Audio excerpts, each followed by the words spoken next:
নমস্কার, শুভ সকাল সবাইকে। আজকে 17ই এপ্রিল, মানে আমরা রওনা দিয়েছিলাম 16ই এপ্রিল, কিন্তু আজকে তার পরের দিন।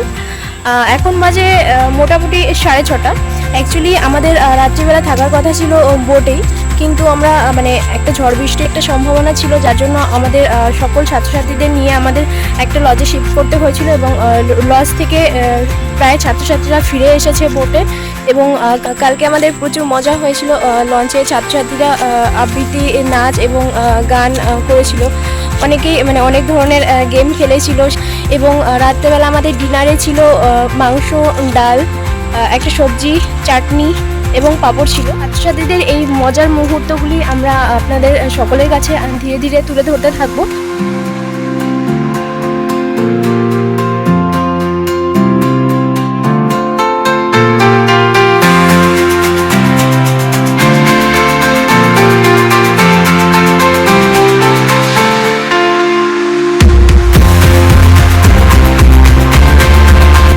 আপনারা দেখতে পাচ্ছেন এই পাখিরালয় ফেরিঘাটের এই চারদিকে সুন্দরী গাছে ভর্তি, এবং নিচের তাদের শিকড়গুলো দেখতে পাচ্ছেন, একদম পুরো শ্বাসমূলগুলো একদম উপরে উঠে আছে।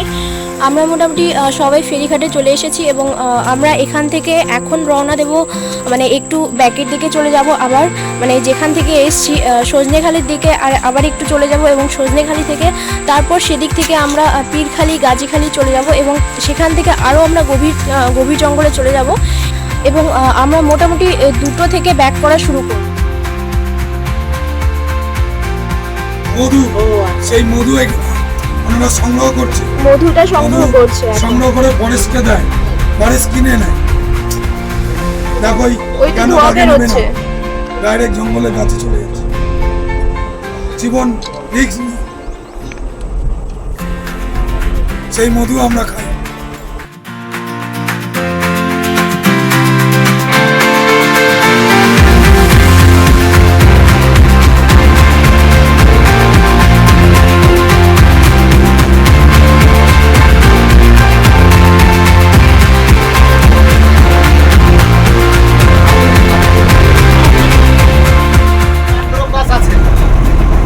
মধ্যে 42 কোয়ালিটি ম্যানগ্রোভ, এই নোনা জায়গা হতে পারে এবং মিষ্টি জায়গা হতে পারে।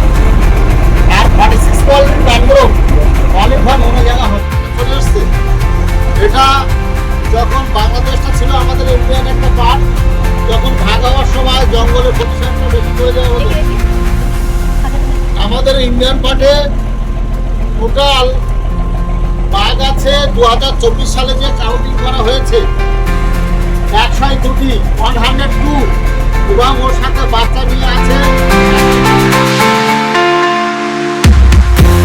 সুন্দরী গাছের পাতার যে সাদা অংশটা নিচে আছে, এটা বিকালের আলোক রশ্মিটা যখন বিপরীত প্রান্তে পড়ে তখন এই অপরূপ সৌন্দর্য ফুটে ওঠে। এবং এই গাছের মধ্যে অসাধারণ ফাইবার আছে।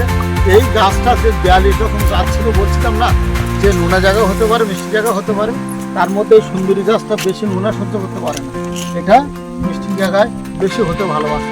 এই মটকারণ গাছ খুব মজবুত কাঠ। এটার নাম হচ্ছে বাইন, এটা পেয়ারা বাইন গাছ। বাইন গাছ 3 রকম, ব্ল্যাক বাইন, পেয়ারা বাইন আর ব্ল্যাক বাইন।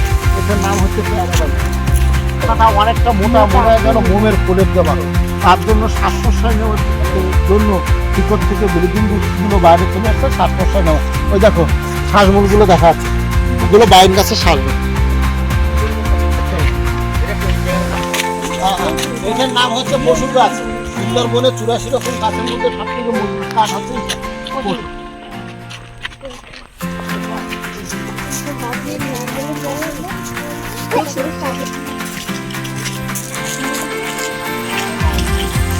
ফার্স্ট ফুলটা আসে এই তুলসী গাছে, এবং এর মধুর কালারটা ঠিক সাদা বা ঘিয়ের কালার, সেই তুলসী গাছটা।